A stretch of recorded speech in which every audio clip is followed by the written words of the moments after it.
नमस्कार। TYBA semester 5 Hindi अनिवार्य, compulsory Hindi. ये मेरा 9वां व्याख्यान है। पिछले 8 व्याख्यानों में हमने पहले 3 व्याख्यान में उपन्यास विधा का उद्भव और विकास, पूर्व प्रेमचंद युग, प्रेमचंद युगीन उपन्यास साहित्य, प्रेमचंदोत्तर उपन्यास साहित्य देखा। चौथा जो मेरा व्याख्यान है वो मैंने गबन उपन्यास की कथा वस्तु के बारे में चर्चा की थी। जो पूरी कथा वस्तु गबन की मैंने बताई थी, और उसके बाद मैंने तात्विक विवेचना वाला प्रश्न आपके सामने प्रस्तुत किया था। उसमें कथा वस्तु से लेकर उद्देश्य तक हमने चर्चा की थी। तो 5वां और 6ठा जो व्याख्यान मेरा है वो 6 तत्वों के आधार पर मैंने आपके सामने गबन उपन्यास की समीक्षा की थी, समालोचना की थी, आलोचना की थी, मूल्यांकन किया था। ये सब प्रश्न परीक्षा के लिए महत्वपूर्ण है। और पिछले 2 व्याख्यान यानी 7वां व्याख्यान और 8वां व्याख्यान, ये 2 व्याख्यान में मैंने गबन उपन्यास का जो नायक है, जिनका नाम रमानाथ है, उस रमानाथ के चरित्र की चर्चा की थी। तो इस प्रकार हमने 8 व्याख्यान पूरे किए। ये 9वां व्याख्यान है कंपलसरी का, और ये विशेष तौर पर मैंने झालपा के चरित्र पर रखा इस व्याख्यान को, क्योंकि झालपा का जो चरित्र चित्रण है वो बहुत ही महत्वपूर्ण है। तो उसके चरित्र की जितनी भी बातें हैं उस बातों की चर्चा करते रहेंगे, और आपके सामने झालपा के पूरे चरित्र को रखने की कोशिश मैं करूँगा। तो वही बात को लेकर हम परीक्षा के लिए महत्वपूर्ण प्रश्न है, नारी चरित्र के लिए महत्वपूर्ण प्रश्न है, तो झालपा के चरित्र की बात हम बताएंगे। तो सबसे पहले प्रस्तावना में वही लिखेंगे जो हर एक प्रश्नों में हम लिखते आए हैं, कि प्रेमचंद जी का थोड़ा सा परिचय देंगे, बहुमुखी प्रतिभावान साहित्यकार के रूप में उसकी चर्चा करेंगे। आकाश में ध्रुव तारे के समाज चमकने वाले हिंदी साहित्य के आकाश में सितारे हैं, ऐसा कहेंगे। और आदर्शोन्मुखी यथार्थवादी जो साहित्य की रचना प्रेमचंद ने की है उसकी हम चर्चा करेंगे। ठीक है, तो इतना प्रस्तावना के लिए काफ़ी है। अब जो हम गबन की बात करें तो गबन उपन्यास की प्रमुख नायिका झालपा है।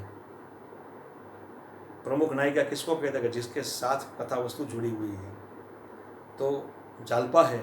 उपन्यास के सभी पात्रों एवं घटनाओं पर उसके व्यक्तित्व का प्रभाव है, अतः वह प्रमुख नायिका के रूप में इस उपन्यास में अपना अनोखा प्रभाव छोड़ देती है। क्योंकि जितनी भी प्रक्रिया है, कथा वस्तु है, चरित्र है, उस पर उसका एक प्रभाव है झालपा का। तो इस प्रकार हम कह सकते हैं कि वो एक अनोखा प्रभाव सभी पात्रों पर, घटनाओं पर छोड़ देती है।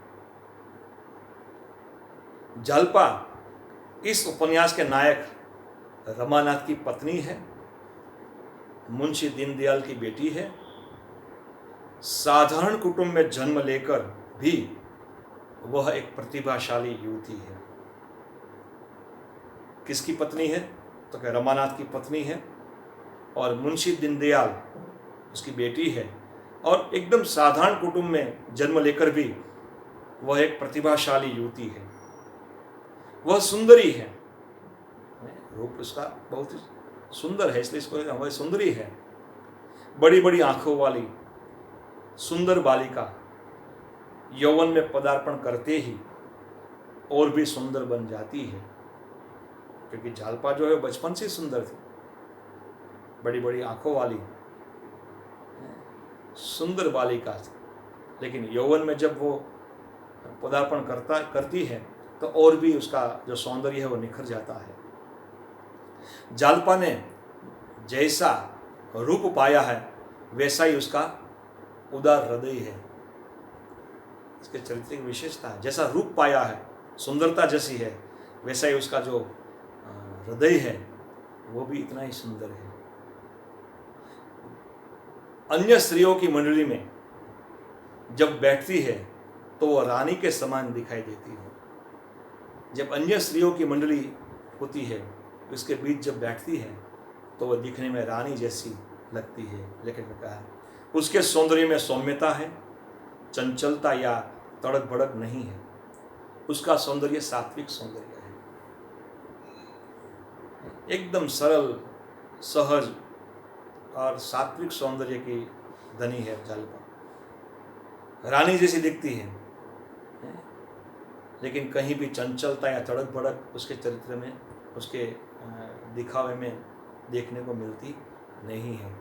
तो हम कह सकते इस प्रकार कि जालपा का जो सौंदर्य है वो बेनमून सौंदर्य है, ऐसा हम कह सकते हैं। इतनी सुंदर है, लेकिन फिर भी उसका स्वभाव, उसका हृदय एकदम सरल है, सहज है और वह स्वीकारती है सबको। जालपा अलंकार प्रिय है। उसके चरित्र एक और विशेषता है कि उसको अलंकार ज़्यादा पसंद है, गहने ज़्यादा पसंद है, जो हर स्त्री को रहते हैं। सामान्य तौर पर हर एक स्त्री की कमजोरी अलंकार प्रियता ही होती है, परंतु जालपा विशेषतः गहनों से प्रेम करती है।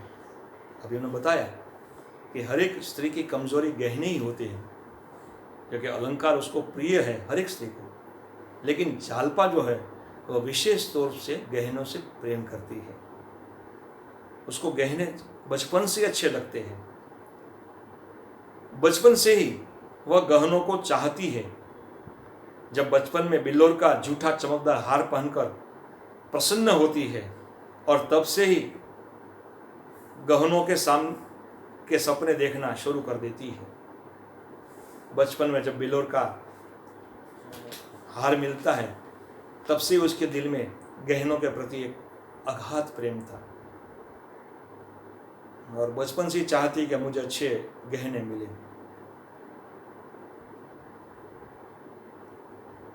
और सपने देखा करती है। दादी जब गोद में खिलाती है तो गहनों की चर्चा करती, वह गुड़ियों को गहने पहनाती और गहनों से खेलती। दादी के साथ भी गहनों की चर्चा करती, गुड़ियों के भी गहने पहनाया करती थी और उससे खेलती थी गहनों से।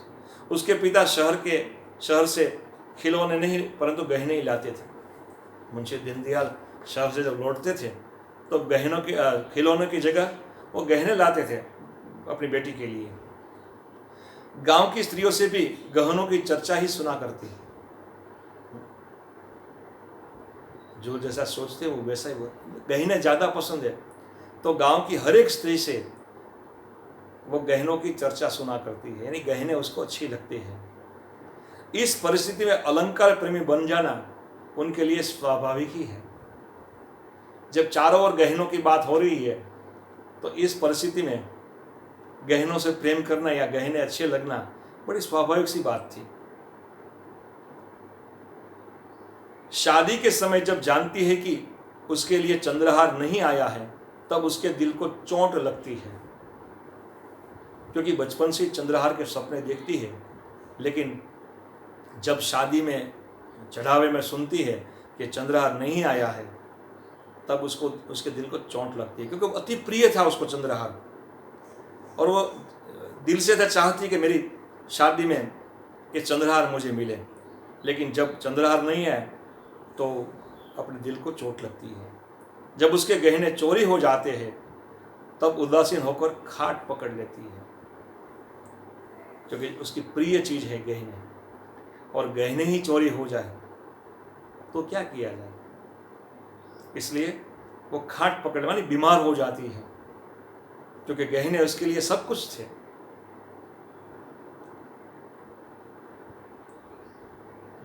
आप जानते चोरी तो रमानाथ ने की थी, लेकिन रमानाथ झूठ मूठ का कह के, लेकिन जब देखता है कि ये तो बीमार हो गई, तब वह खूब घबराता है। रमानाथ जब उसके लिए जड़ाऊ कंगन लेकर आता है तब वह बहुत खुश हो जाती है।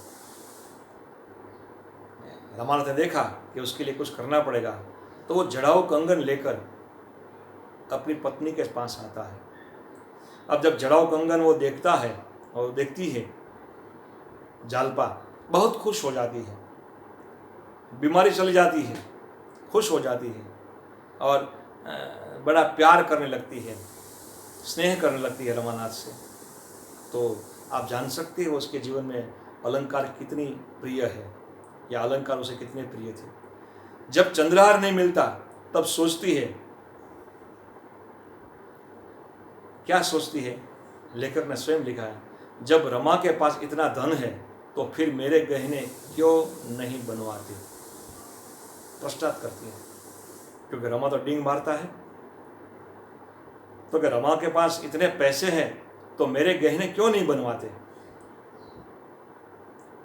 गहनों को पहनकर अन्य स्त्रियों में उसका प्रभाव पड़े यह चाहती है। उसके अलंकार प्रियता ही उसके सुखी और प्रेम संपन्न जीवन की बर्बादी का कारण है। अलंकार प्रियता, ये उसके जीवन की सबसे अहम बात हमने देखी जालपा के जीवन की, कि उसके जीवन में अलंकार ही सब कुछ है। अलंकार चोरी हो गए, वो बीमार रहने लगे, जब जड़ाऊ कंगन आते हैं तब तो खुश हो जाती है, और यही अलंकार उसके जीवन का बर्बादी का कारण, क्योंकि उसका सुखी और प्रेम संपन्न जीवन था। पति को चाहती थी, बड़ी आराम से रहती थी, लेकिन अलंकार प्रियता इसी प्रकार रमानाथ को जड़ाऊ कंगन लाने के लिए मजबूर कर देती है, और इसी कारण वो पैसे नहीं दे पाता। और जो चुंगी नाके के जो चुंगी के पैसे थे वो घर पर लाता है और रतन को दे देती है, और यहाँ से उसकी बर्बादी का कारण। यानी अलंकार जो है हो न हो, अलंकार है वो इसकी बर्बादी का मूल कारण है, वैसा हम कह सकते हैं। वरना अगर वैसे हमने कहा आपको कि हर एक स्त्री की अलंकार कमजोरी है, हर एक स्त्री को अलंकार प्रिय लगते हैं। वो अलंकार पहनकर सबके ऊपर छा जाना चाहती है, अपना रोब जमाना चाहती है अच्छे अच्छे अलंकार पहनकर। तो उसके जीवन में अलंकार ही सब कुछ है, ऐसा हम कह सकते हैं। आगे देखें हम, तो वह पति परायण नारी है। कैसी नारी है? पति परायण। पति परायण का मतलब क्या है? तो क्या पति के सुख में सुखी और पति के दुख में दुखी, ऐसी नारी, पति के लिए सब कुछ न्यौछावर करने वाली नारी, इसको हम पति परायण नारी कहते हैं। शादी के बाद उसका पति ही उसके लिए सर्वस्व है। जब शादी हो जाती है तब उसका पति ही उसके लिए सर्वस्व बन जाता है, उसके सुख में सुखी और उसके दुख में दुखी बनती है। रमानाथ को वह स्वावलंबी बनाने की प्रेरणा देती है। क्या प्रेरणा देती है? स्वावलंबी, यानी अपना कार्य अपने आप करना, उसको स्वावलंबी कहते हैं। जब वो जानती है कि उसका पति उससे कुछ छुपाता है तब उसे आघात पहुंचता है, फिर भी वह अपने पति से संतुष्ट है, क्योंकि वह जुआरी शराबी नहीं है। जब वह जानती है कि उसका पति उससे कुछ छिपाता है, उसे कोई बात छिपाता है, तब वह उससे नाराज है, आघात भी पहुंचता है अपने आप पर, लेकिन फिर भी वह अपने पति से संतुष्ट है। संतुष्ट क्यों है? कि उसका पति जुआरी या शराबी नहीं है, यानी उसका पति सही है, सरल है, उसके जैसा है। जब रतन रमानाथ के चरित्र के विषय में शंका प्रकट करती है तब वह आत्मविश्वास के साथ कहती है, उसकी सहेली रतन है, जो एडवोकेट इंद्रभूषण की युवा पत्नी है, वो चारित्र के बाबत में उससे कहती है रमा के लिए, तब वो उसको जवाब दे देती है, यह बुराई उनमें नहीं है, मुझे उन पर संदेह करने का कोई कारण नहीं है। मेरे पति निर्दोष है, अगर अपराधी नहीं हूँ तो मैं हूँ। देखो इसका कितना जबरदस्त अपने आप पर या अपने स्वधर्म पर कितना विश्वास है कि यह बुराई उसमें नहीं है। अपनी सहेली को कह देती है, बड़े हम दावे के साथ कह देती है, मुझे उन पर संदेह करने का कोई अधिकार, कोई कारण नहीं है। मेरे पति निर्दोष है, अगर अपराधिनी हूँ तो मैं हूँ। मैं उन पर शक करूँ तो मैं अपराधिनी हूँ, या तो मेरे अलंकार प्रियता से उसकी ये हालत हुई। जब रमानंद उसके लिए गहने लाता है तब इतनी खुश हो जाती है कि अपने पति की सेवा बड़ी लगन से, चाव से करती है। पति परायण नारी कैसी होती है? तो वैसी होती है। जब पति जड़ाव कंगन लेकर आता है तो इतनी खुश हो जाती है, इतनी खुश हो जाती है कि पति की सेवा जी जान से करती है, बड़ी लगन से करती है, चाव से करती है, दिल से करती है, खुश होती है अपने पति से। वो पूर्ण विश्वास, क्योंकि पति पत्नी के संबंध में सबसे बड़ी बात है विश्वास की। बाद में श्रद्धा आती है, लेकिन सबसे परस्पर विश्वास होना बहुत जरूरी है। अगर वो विश्वास खो देते हैं तो यहाँ दाम्पत्य खंडित हो जाता है, दाम्पत्य में दरारें आती है। आजकल जो परिस्थितियाँ हैं, इसमें सबसे अगर कोई कमी है पति पत्नी के बीच में तो है विश्वास की कमी। पति को पत्नी पर विश्वास करना चाहिए और पत्नी को अपने पति पर विश्वास करना चाहिए। अगर दोनों परस्पर विश्वास करते हैं, एक दूसरे से प्रेम करते हैं और दोनों में समर्पण भाव है, समर्पण भाव नहीं, कुछ कहे भी ना, अपने आप को समर्पित करना, उसको कहते हैं समर्पण भाव। कि पत्नी जो भी कहे पति उस पर विश्वास करे और पति जो भी कहे पत्नी उस पर विश्वास करे, तो वो दाम्पत्य जीवन है वो एकदम सुंदर या मधुर बन जाता है। लेकिन जहाँ शक आए, जहाँ अविश्वास आए, जहाँ जड़ता आए, जहाँ अहम आए, अहंकार आए, तो मेरे ख्याल से आगे वो संसार नहीं चल सकता। आप जानते हैं कि बहुत सारे केस डिवोर्स के न्यायालयों में है, कोर्ट में है। इसका कारण क्या है? कि एक दूसरे के प्रति विश्वास नहीं है। अगर विश्वास है तो गलती नहीं होती, अगर छोटी सी गलती हो तो सुधार भी सकती है, माफ किया जाता है। लेकिन परिस्थिति बिगड़ जाती है तो कुछ नहीं होता। तो एक पति परायण नारी कैसी होती है? जो पति के सुख में सुखी और पति के दुख में दुखी। तो जालपा के लिए सबसे पहले हमने अलंकार, उसकी सुंदरता की बात बताई, फिर अलंकार प्रियता देखी हमने, आगे हमने देखा कि पति परायण नारी है। एक और उसके चरित्र की विशेषता है कि जालपा जो है वो साहसी नारी है। कैसी नारी है?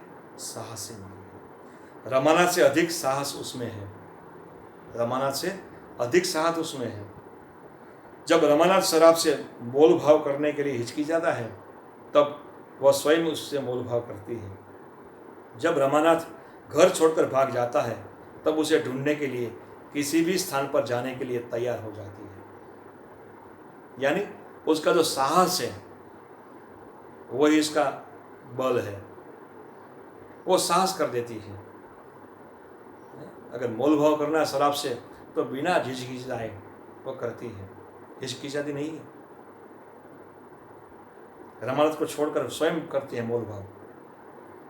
और जब रमानाथ परिस्थितिजन्य घर छोड़कर भाग जाता है तब उसे ढूंढने के लिए एक भी स्थान प्रयाग का वो नहीं छोड़ती, दौड़ती हुई चली जाती है उसको ढूंढने के लिए।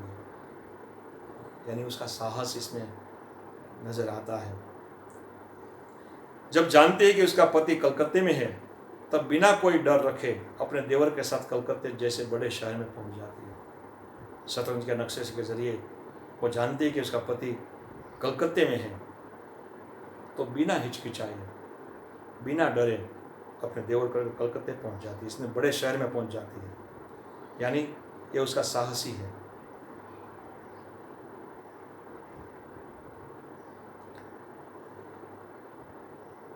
वहां क्या करती है, अपने पति का पता लगा ही लेती है।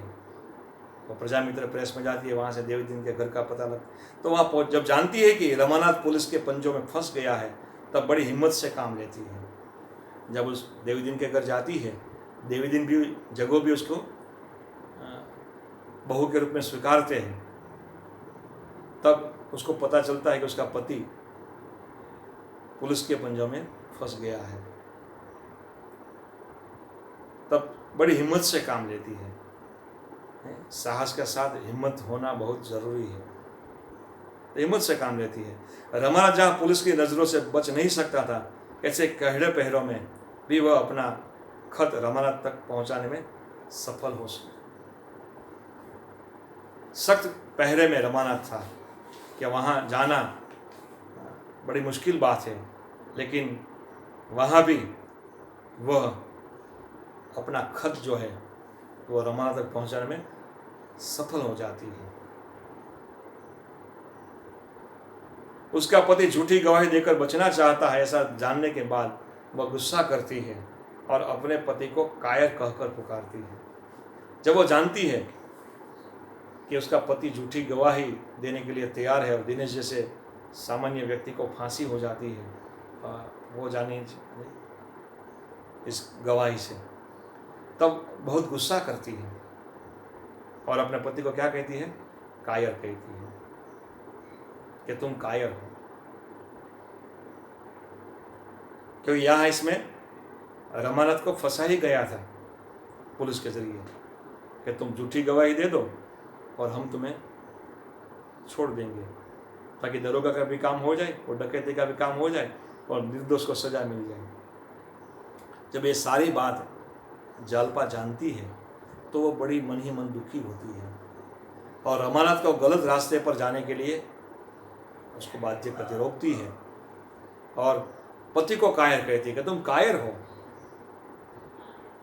अगर साहस से और हिम्मत से काम लो तो जीवन में कोई भी मुश्किलें अगर आए तो उस मुश्किल का बड़ी आराम से हम सामना कर सकते हैं। हम सबके जीवन में मुश्किलें तो आती है, मैंने बताया आपको, समस्याएं तो आती है, रोज समस्या आती है, रोज मुश्किल आती है, लेकिन सही मनुष्य वही है, सही मानव उसको कहते हैं जो कायरता से काम ना ले, हिम्मत और साहस से काम ले। चींटी भी कई बार गिरती है। जब दीवार पर चींटी अपना रास्ता नापती है तो कई बार गिरती है, लेकिन हर बार वो सोचती कि इस बार में जो मेरा लक्ष्य है वहां पहुंचूंगी। तो चींटी में भी इतना साहस है, तो हम तो मनुष्य हैं, हम साहस कर सकते हैं, हिम्मत कर सकते हैं। बिना साहस और हिम्मत से हमारा जो लक्ष्य है और लक्ष्य की प्राप्ति कभी नहीं होती। इसलिए जीवन में साहस का होना बहुत जरूरी है और साहसी व्यक्ति ही सफल होते हैं।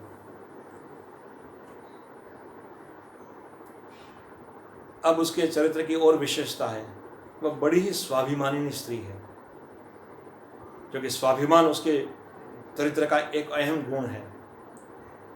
आत्मगौरव और स्वाभिमान के गुणों से उसका चरित्र और भी उज्जवल बन जाता है। क्या बताया? आत्मगौरव और स्वाभिमान, ये दोनों इसमें भरकर पड़े। जब उसकी माँ उसके लिए चंद्रहार भेजती है तब उसका स्वाभिमान जाग उठता है और तुरंत पार्सल लौटा देती है, क्योंकि उसकी माँ जानती थी कि मेरी बेटी को चंद्रहार बहुत ही पसंद है, तो वो पार्सल भेजती है बेटी को चंद्रहार का, लेकिन उसका स्वाभिमान जाग जाता है कि मुझे ये लेना चाहिए नहीं, ये मेरा आत्मगौरव नहीं है इसमें, तो तुरंत अपनी माँ को पार्सल लौटा देती है वापस। रमानाथ जब इसका कारण पूछता है तो वो तुरंत कहती है, उसका पति उसका कारण पूछता है क्यों तूने लौटा दिया पार्सल, तो क्या कहती है, दान भिखारिनियों को दिया जाता है। मैं किसी का दान न लूँगी, चाहे वह माता ही क्यों न हो।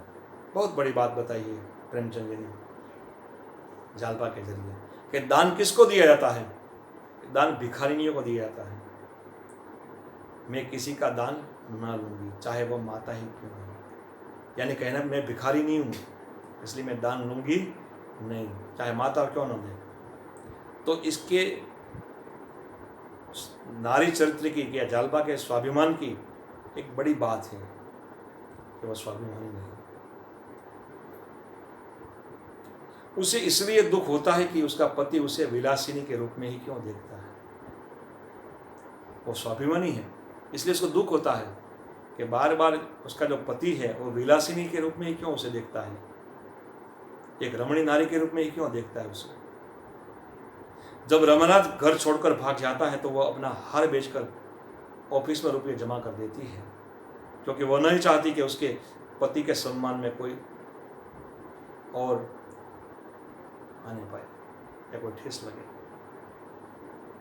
रुपया गवन की बात है तो अपने गहने बेचकर, अपना हार बेचकर वह सब कुछ पैसे ऑफिस में जमा कर देती है। वो चाहती कि उसके पति के जो ओहदे रुतबे या तो जो स्वाभिमान है उसमें ठेस ना आए। यानी वो स्वाभिमानी स्त्री ही सोच सकती है, आत्मगौरव वाली स्त्री ही ऐसा सोच सकती है। वो अपने पैरों पर खड़ा होना चाहती है, कुछ काम करके अपने पैरों पर खड़ा होना चाहती है। आप जानते हैं कि स्त्री और खासतौर से वर्तमान नारी, तत्कालीन नारी भी ऐसी थी, तो आज की नारी तो अब बात मत पूछे। यानी हर एक क्षेत्र में वो आज कंधे से कंधा मिलाकर पुरुष के साथ खड़ी है, और यही कारण है कि अपने पैरों पर खड़ी है। आज कोई भी क्षेत्र ऐसा नहीं है कि जहाँ नारी ने अपना काम, अपना हुनर न दिखाया हो।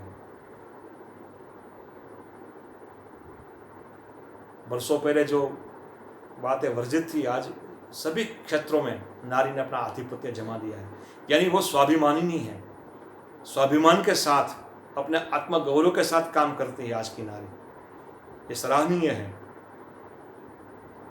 रमानाथ के जाने के बाद उसके पिता उसकी मदद करना चाहते हैं, लेकिन वह इस सहायता को ठुकरा देती है। मुंशी दीनदयाल उसकी मदद करना चाहते हैं रमानाथ के जाने, लेकिन उसको ठुकरा देती है कि मुझे नहीं चाहिए। ये है स्वाभिमानी स्त्री।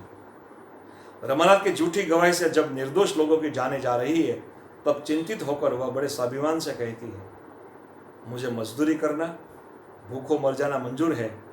कुलीगिरी भी करनी पड़े तो वह भी खून से तर रोटियां खाने से भी कहीं बढ़कर है। यानी कहने का मतलब क्या है कि इतनी स्वाभिमानी स्त्री है, बहुत ही बड़ी स्वाभिमानी स्त्री है।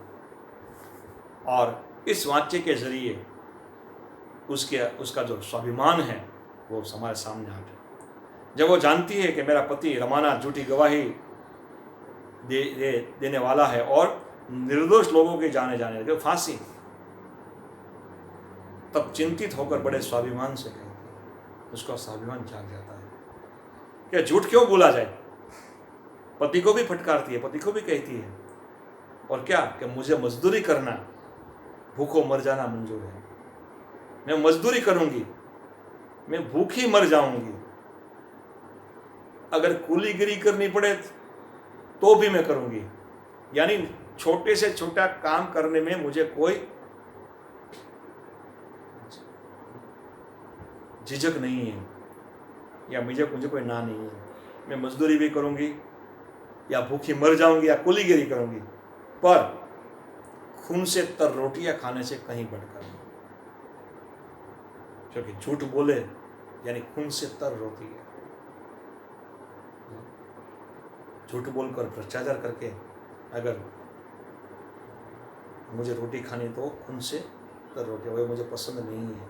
यानी एक नारी का जो स्वाभिमान है, एक नारी का जो आत्मगौरव है, वो इस बात पर हमारे सामने आता है कि वो कितनी श्रेष्ठ स्वाभिमानी है।